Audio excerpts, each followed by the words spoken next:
It is dark outside and it's cold. And this is Southern California.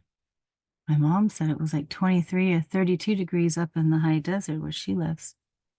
Anyways, I'm closer by the coast, so it's a little bit cold. It's not snowing, so that's good. Not raining, so that's good. Anyways, I don't know. I was wanting to make pizza for dinner, and so I started off a yeast thing and put flour and add more flour. And I was like, who would know how to make a pizza? Let PJ, I'm gonna call him. I texted him, can I put in this pizza? I don't think he answered me back. At least about the pizza. Let me see. Okay, that's funny. Okay, well, I decided to turn my pizza into a cinnamon roll instead because I already ate the chicken and the bell pepper and the onions for dinner. So I should be having a really interesting pizza cinnamon roll thing coming out of the outside oven soon. Anyways, okay. I saw on my computer that I only have like, what, 3 gigabytes of memory, and I'm gonna have to learn how to do this cache thing. Is that what it's called? Cache.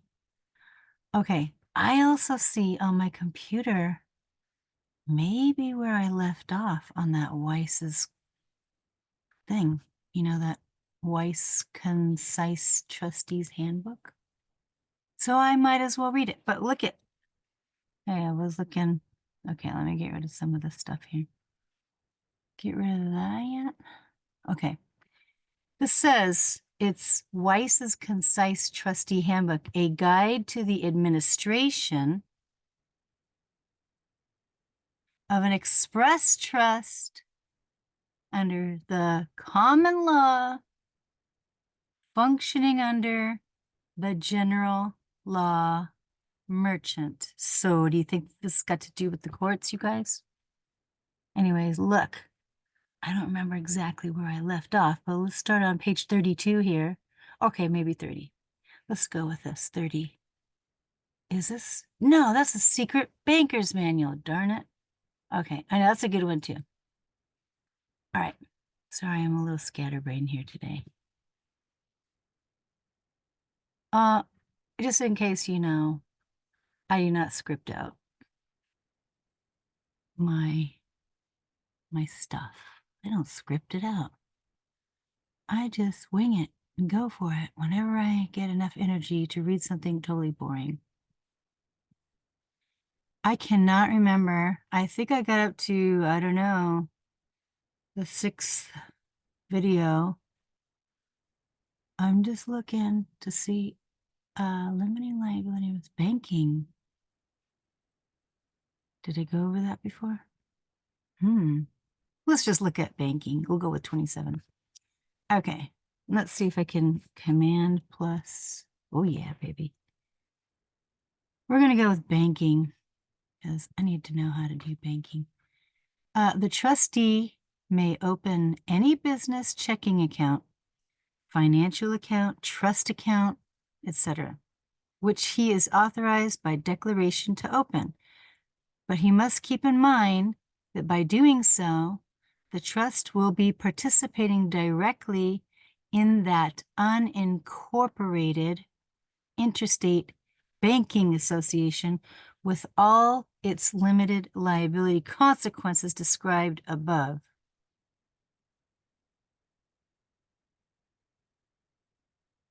Above might mean the page before. Darn it. There is only one type of account that avoids those consequences. Here it is. Perk your ears up and write some notes. The non-interest bearing checking account. Yeah, that's the one I got. Perfect. When utilized in conjunction with the following banking practices, the trust and the trustee will remain out of the tentacles of public policy. Yay! Unless the trustee intends to play within the system, the trustee should listen to this, never contract for any credit cards. Did you hear that? Never contract for any credit cards. And if the trust has already obtained them, rescind and cancel the contracts. All right, so that's when you're in the trust, okay? And it's saying, open a non-interest, okay, what does it say? Unless the trustee intends to play within the system, the trustee should open a non-interest-bearing checking account in order to avoid the privileges and immunities associated with interest. I got that. Maintain the minimum required balance at all times if possible, and unless specific transactions demand otherwise. When transacting business, use that bank account solely for depositing the checks and keeping track of the trust funds. Never send or allow trust checks to be sent across state lines. Huh. That's weird. I wonder if that has anything to do with digital stuff too. Instead of writing checks, use postal money orders or the bank's corporate certified checks or corporate money orders when sending interstate payments. And use a bonded or non-bonded agent to establish the account on behalf of the trustee. When opening the bank account, non-interest bearing as well as any other, the following must be provided. The original notarized letter of authorization or letter of introduction or a limited power of attorney if being opened by an authorized representative. A copy of the certificate of trust.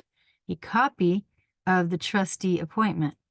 A copy of the settler's acknowledgement of trust or a letter of introduction introducing the trustee. There are usually 2 introduction or acknowledgement documents per trustee, one regarding his fiduciary powers specifically addressed to banking institutions, and one regarding his general power to establish all other accounts. 5, a copy of the first and signature pages of the Declaration of Trust.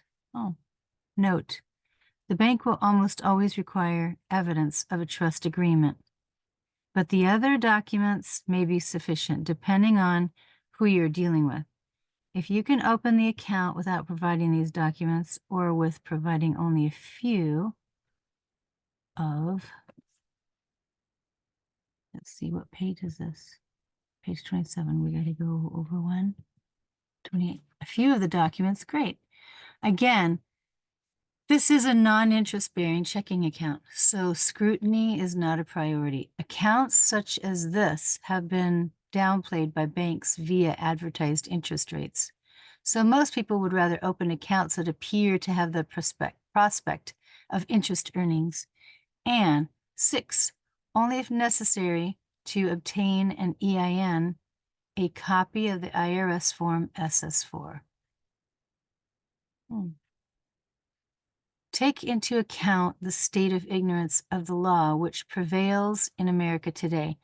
Give only the information needed to open the account, but do not arouse suspicion or fear from lack of understanding on the part of the bank employees. If you are able to befriend someone in the institution who can establish the account more flexibly, then do it. You must be shrewd in your methods for establishing the account, since regardless of which bank you choose, you'll be dealing with trained employees who usually are just a few screws and bolts away from being robots. That's true. You should consult the business tactics of successful negotiators who will all attest that the individual who needs the service is at the mercy of the provider, but the individual whose confidence and attitude subtly convey that his business is in high demand is given services, gifts, perks, not to mention any kind of account, just to deal his business. It is not my intention to state the obvious, for in all business dealings, which a bank account is, one must be persuasive to get the desired results. And don't be hesitant to shop around, negotiate, bend perception, create competition. All right, hang on a second. I will come back to this. I gotta go get my cinnamon roll pizza. I'll be right back. Okay, look at that. Mmm. You know what I would really like to make is like get some little bit of milk and powdered sugar and drizzle it on the top.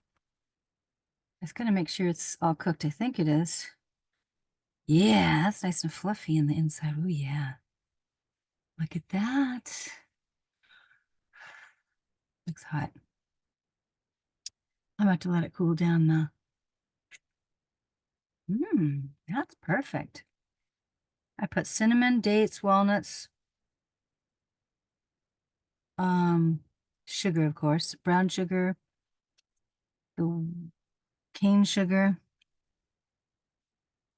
and nutmeg. And I did it with yeast. It was going to be a pizza, but like I said, I already ate the chicken and stuff, so I'll have to just try this. I don't want to burn myself. I just got it out of my easy bake oven outside. Mmm. Mmm. All right. Well, I'm gonna have to put it here to cool. That tastes too good. I'm gonna get back. Let me see. Okay. Where is it? That tastes good. Oh, darn it. Wrong thing. Shoot. Get the, oh my God. Oh, goodness. Hang on a second. Where did I put it? All right. Secret Banker's Menu. Where did I go? Weiss is concise. Come on. Don't do this to me. Where did I put it? Geesh, I can't even. Hang on a second. Hang on a second.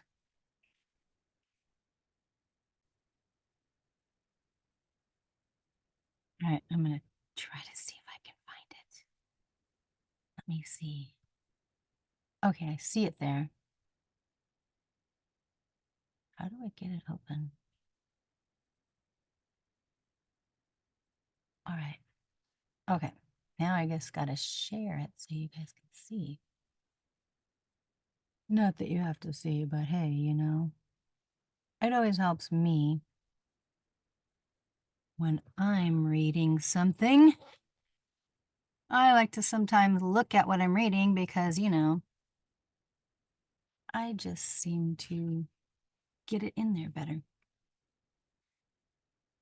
Okay, I was reading about banking. Here we are. Yes. Now, I gotta go to the next page. Let's see. Okay, good. I think I was here. Yes. So, here we go. It says, in the event it becomes unavoidably necessary to the opening of a non-interest bearing account, or if the trustee does not see fit to obtain an interest bearing or other financial account, then he or an agent must apply to the IRS for an employer identification number for banking purposes. Let me make this larger. There we go. This may be done in one of the following ways. Instantly, via telephone from 7 a.m. to 11:30 p.m. Eastern Time by calling foreign business tax line. Hey, is this the foreign? That's cool. The number is 215-516-6999. Instantly online by going to irs.gov/businesses/small/article, clicking apply online, then apply online now, and filling out the online form SS4 application for employer identification number, and proceeding through the prompts. Be sure to print all the pages for the trust records. Or by performing the same steps above, but after clicking apply online, click how to apply for an EIN, then form SS4 and fill it out, print it, then either send it via mail or carrier to the proper regional office, or else the one designated for entities with no legal residence. Principal place of business or principal office or agency in any state. Attention, EIN operation, Philadelphia, Pennsylvania, 19255, or fax it to fax-tin at 215-516-1040. Okay. So I already have an EIN for my trust, and I already have a bank account, which is a non-interest-bearing account, and it's a checking account. That was interesting what it said earlier about not applying for any credit cards. Didn't you think that was interesting? Wow, I did. All right, so now to apply via any method other than online, example, via fax, the new changes make it contractually impossible to apply for an EIN strictly for the purpose of opening a bank account. In fact, with the new online form, the applicant is forced to misrepresent the nature of the trust as non-statutory, which automatically imports the provisions of the Internal Revenue Code applicable to federal taxable entities.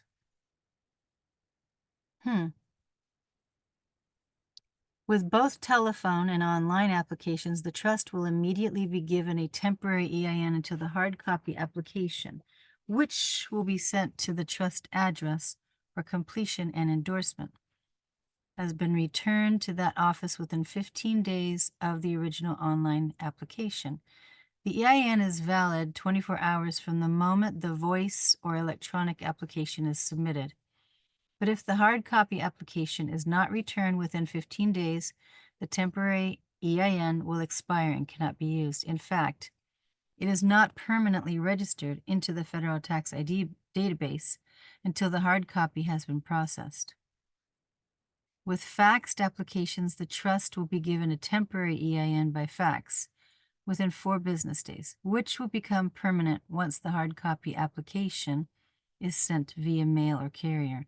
And with mailed-in applications, the application is processed upon receipt, and an EIN is issued via the mail within 2 weeks.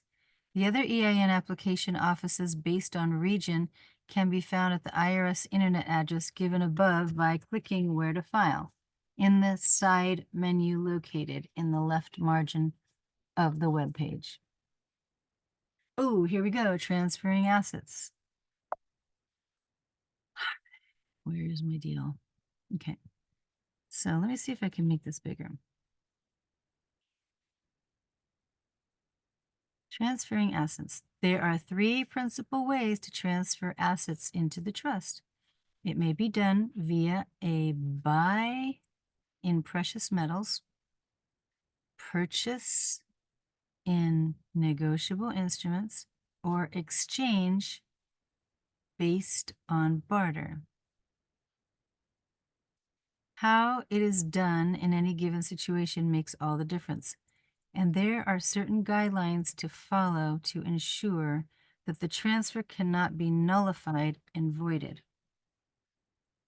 As a general rule, the trustee as owner of legal title to the trust property, cannot buy or purchase the trust property for himself, nor convert it to his own use, contrary to the trust instrument. This is generally regardless of whether the property was bought or purchased at a public, private, or judicial sale instituted by him, for he has the unfair advantage, and any such sale, absent certain conditions, is deemed voidable ab initio, to be set aside at the option of the beneficiaries. So, the only way the property may be obtained is where it can be shown that the interest holder assented intelligently, willfully, and without undue influence arising from the trust relationship. In order to sustain a sale of trust property by the trustee to himself individually on the ground that the interest holder assented thereto, the evidence must show the good faith of the transaction, the adequacy of the consideration, a full knowledge of the facts, and an independent consent on the part of the interest holder. Okay, he may, of course, buy page. Okay, we're on page 30. Let me move my little face over here. He may buy, purchase, or exchange trust property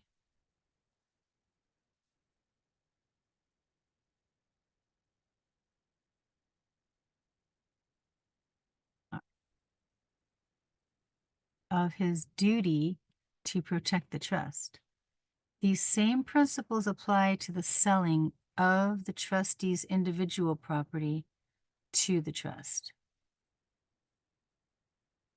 as well as to any barter exchange between trustee and trust. In the case of barter exchange, there is an additional option which the trust provides, though it is usually not advisable to exercise it. Simply put, if the contract of transfer is evidently fair and reasonable, untainted by fraud and undue influence, conveyance of property will be upheld. The contract of transfer need not be a complex document, so long as key principles of equity, the guidelines, are strictly followed. This requires that all necessary warranties be made in the documents themselves in order to legitimize the deal. I have provided a sample bill of sale and asset sale agreement in the sample form section. The general guidelines are that the seller intends that the buyer shall buy, and the buyer intends that the seller shall sell, or both parties intend to effect a purchase, or that each knowingly intend to exchange one item for the other. The party, especially if trustee, discloses to the trust before the contract is made every fact he has learned in his fiduciary relation, which is material to the sale, purchase, or exchange. The party, especially if trustee, exercises the utmost good faith in the transaction. No advantage is taken by misrepresentation, concealment of, or omission to disclose important information gained as trustee or agent, and the entire transaction is fair and open on its face. Aside from the general guidelines, there are some specific recommendations for transacting in as well as purchasing precious metals for common law purposes. Cool. Like silver. I'm going to try some of this. All right. Understand your objective in terms of trusteeship. Contrary to conventional teaching, precious metals are true money, not investments. So although there may be price appreciation, your primary objective should be wealth preservation.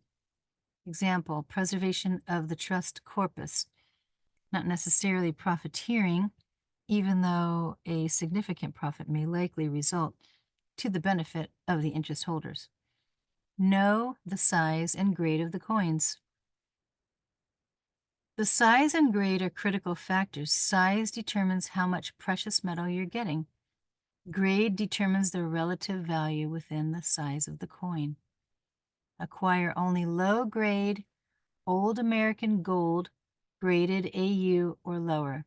The best form of gold holding is low-grade old American coin in lightly circulated condition, 1850 to 1933. This gold is historically exempt from U.S. gold confiscation laws. Wow. Avoid extremely high coin premiums such as CU, BU, MS61 through MS64 and above. Low-end coin not only protects the corpus value as well as its purchasing power, credit, but is highly liquid, marketable. Always purchase common date coins, not date-specific ones with various mint marks. Pay attention to delivery time. In a normal financial environment, 2 weeks should be the maximum time needed to complete the transaction and delivery of the metal. In an economic crisis, however, demand often exceeds supply, which will alter delivery time significantly and unpredictably. Don't acquire rare gold coins graded MS64 or higher. These coins are not suitable for corpus preservation or common law purposes in general. They are investment grade, which focus on quality plus rareness of date and mint mark, and are less liquid as a result. Moreover, due to the small market they appeal to, example, collectors, it is often difficult to establish fair market values, which tends to give leverage to dishonorable coin merchants. Let the buyer beware. Test the merchant and be sure he does not grade his own coins in-house. Ask his recommendation. If he offers bullion without warning of U.S. confiscation laws, old foreign gold, high MS coin, a gold IRA, or sells in the name of a religion, beware. Also, you should never place a large order without a reliable third-party recommendation in general. At common law, diligence is the responsibility of the party who stands to lose by the lack thereof. Don't convert all trust cash into metals. It is generally recommended that you limit the trust's precious metals holdings between 10 to 50% of the total net worth of its corpus. If, however, you deem appropriate, it may prove highly advantageous in the near future to convert up to 80% of its total fund holdings. As trustee, it is prudent to keep enough currency for regular expenses, so as to not force yourself to have to liquidate the corpus in order to raise cash for trust expenses. The objective is to only keep as much cash as the trust can suffer to lose in an economic crisis. Acquire gold for corpus preservation and silver for barter. It is recommended that 90% of the trust's metals be in gold because that is its core of wealth and store of value. Gold will be too valuable per ounce for small trade, and therefore should be reserved for big ticket transactions only. The remaining 10% of holdings should be in silver for general barter and trade purposes. The silver should be American pre-1964 dated coin, and always take direct possession of the metal, unless dealing trust to trust within the arrangement you command. Never take a paper receipt and allow the seller to hold the metals for safekeeping. Possession is 9/10 of the law. And anything less defeats the purpose behind acquiring the metals in the first place. When transacting trust to trust or trustee to trust within the arrangement, however, only then is it effective to utilize negotiable instruments such as notes, bonds, and drafts issued and drawn against the value of the corpus. This practice keeps in rem jurisdiction, example, control over the metals with the trustee, and allows for greater flexibility in using the trust's credit and worth. What's more, there is an additional method by which assets may be transferred. This is by way of assignment, either of trustee compensation, venture proceeds, or profits, or even the trustee's separate employment, wages, salary, to the trust as value consideration in the contract of transfer. Whatever the object assigned, that the value consideration shall be in the form of an assignment should be set forth as an express term or provision in the documents evidencing the transfer.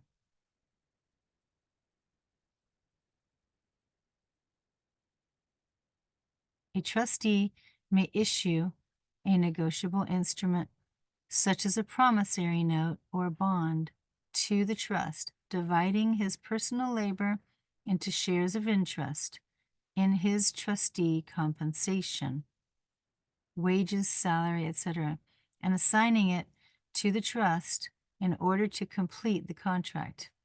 To do this, in addition to the note or bond, he must execute a formal assignment and then give his employer, payor, etc., notice and instructions to send the payment instrument, example, employment check, money order bills, etc., to the trust, which is entitled to endorse the instrument with an authorized signature in the name of the individual trustee per the assignment. It may otherwise be agreed that the trustee shall accept the payment personally, then deliver and sign over the instrument to the trust via a special endorsement of the same. Ooh. The assignment is akin to a private quasi-garnishment, in which the employer, payor, etc., is noticed and instructed to send the payments directly to the trust, or deposit the funds directly in the trust account per the assignment. However, a garnishment proceeding is generally given precedence over voluntary assignments. Sample assignment and notice of assignment forms are provided in the sample form section. So, issuing certificates and bonds. Pay attention. As discussed in the earlier section, the trustees may issue certificates of beneficial or capital interest or other obligations to any person they choose. There are a total of 100 units of beneficial interest and a separate 100 units of capital interest in the trust. The trustees determine the number of units, percentage of total interest, to be held by any one investor holder, and may issue the full 100 units, 100%, of either interest to a single individual. To issue a certificate of either interest, the trustees must act jointly as the Board of Trustees, unless there is only one trustee for the trust. They should execute under seal, then deliver to the interest holder the actual certificates evidencing the interest held. The board should also record minutes of the meetings in which it was resolved to issue the interest, and then record the act along with the interest holder's identification information in the appropriate schedule. All right, let's see. What is this little 156 thing? It should be noted that such an assignment can be done without any contract of transfer, rendering the object of assignment a gift. Oh. But given the trustee's position, this is generally looked upon with great suspicion, simply because of the absence of apparent value consideration for the trustee. The trustee would have to show that he gifted the thing in the spirit of charity and a warm heart, for instance. It gives the superficial appearance that the actual ulterior motive was to avoid the liability of registered ownership, yet retain full and total ownership, in fact, using the trust as a device to accomplish this. The property transfer must be a bona fide transfer on its face. It should be noted that a beneficial interest holder, having such an interest in the trust property, has an inherent right to insist, in proper proceedings, that the trust be maintained and executed according to the terms of the trust instrument. At law, the trustees are considered the owners of the trust property. Yet in equity, the beneficial interest holders are the absolute owners, hence their power to apply for the voiding of voidable transaction or transfer of property as mentioned in the preceding section. Okay, and a beneficiary may apply to the Court of Equity to enforce their rights. C. Hill versus Hill, 152, page 1122, ex parte Jones, 186 ALA, transfer of property as mentioned in the preceding section. All certificates and official documents should be executed under seal. The sealing of an instrument is prima facie evidence that it has been duly executed. See Johnson versus Crawley, supra, and Mullen Fee versus Scott, supra. Okay. Just gonna read a little bit more. Getting tired. Gotta eat my cinnamon roll too. My cinnamon roll pizza. Where is this thing? Oh, here it is. Okay, so with certificates of capital interest, the method is different though. Procedure is the same as that for the trust certificates. Okay, let me just read that again. With certificates of capital interest, the method is much different, though the procedure is the same as that for the trust certificates.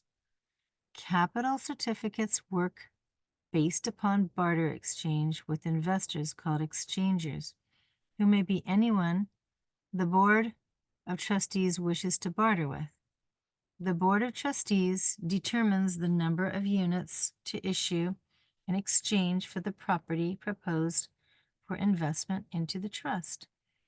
This is a pure barter between the parties, and whatever number of units is agreed stands as the full value in exchange for the proposed property. The exchanger should present a written proposal, an example of which is provided in the sample form section. That's probably going to be towards the end.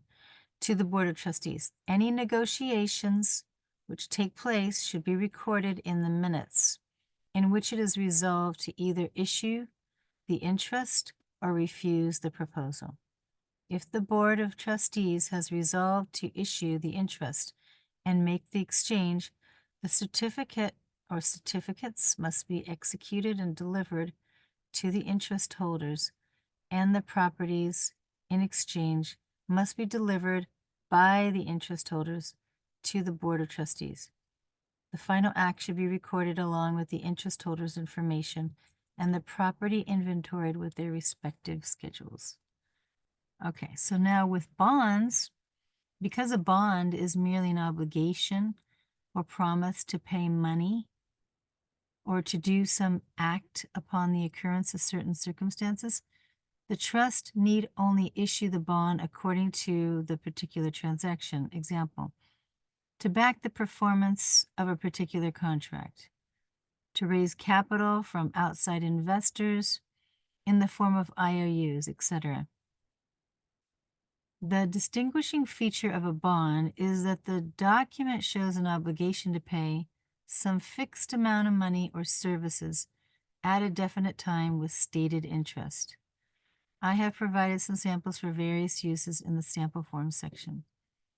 Now, there is no rule against a trustee or agent of the trust exchanging his individual property for capital interest in the trust. And there's no rule against the trustee or agent holding beneficial interest either. Ooh. Though the holding of beneficial interest is generally regarded with greater suspicion than capital interest. The actual rule is that either transaction will be sustained as non-voidable if it clearly appears free of fraud, concealment, or undue advantage. This means any omission by the trustee or agent to disclose any material fact of the deal which is learned by the trustee by virtue of his office, and any misrepresentation, concealment, or other disregard of condition renders the issuance, exchange, and contract voidable at the option of the beneficial interest holders. And one can wager that any accusation of invalidity of the trust by an outside party will be made on those grounds as well.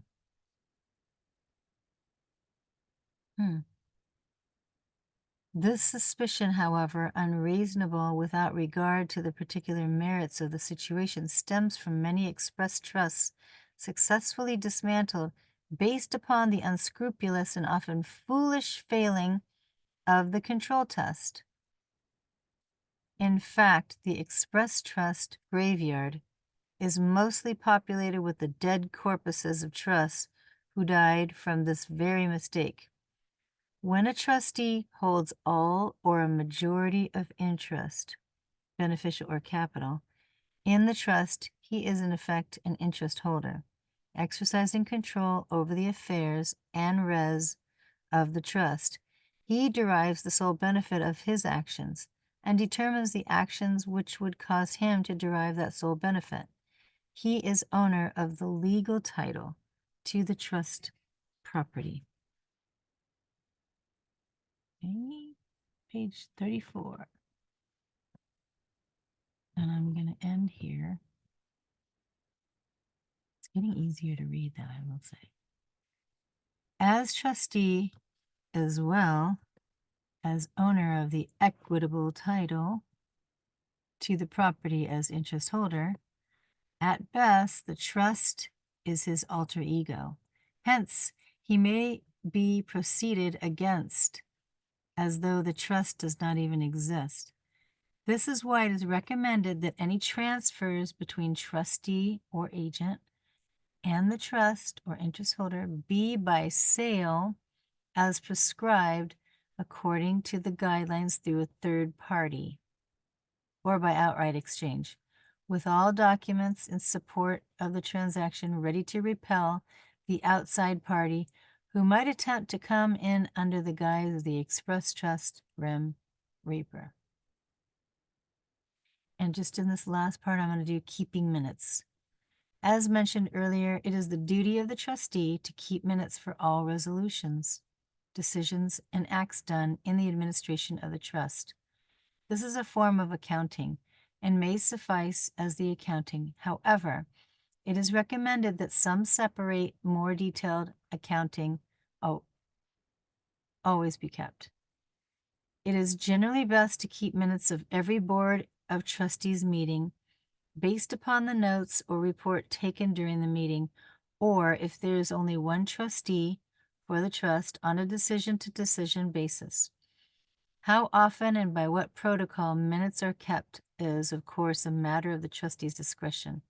The rule of thumb is that at least one board of trustees meeting regarding general business or the status of the trust should be held and the minutes kept annually. They should probably be held and kept at least quarterly in conjunction with all other accounting. The more often the accounting, the more up-to-date, accurate, and reliable the records in administering trust business. Everything the trustee does should be clearly reflected in the minutes, which can be kept using any word processing software or even typewriter. The minutes are stored in succession in the minutes book section of the trust binder. I have provided samples of minutes for various acts and the resolutions by the Board of Trustees. The format and core language is always the same or similar. All right, so I managed to get up to prevailing in legal affairs on page 34. I don't believe that I actually read up to page 34 yet, but I could be wrong. I mean, it's been like almost a year now since I've actually read this, but I read it. If we can all read a little bit, maybe open up your own YouTube channel and read really important documents that we all need to hear, and we can help cross-pollinate and listen and read with you, or at least listen while you read. It really does help, especially if you're stressed out. It really does help if you show what you're reading and make it as large as you can. It takes a little bit of time to learn how to do that. And consistency is a good thing.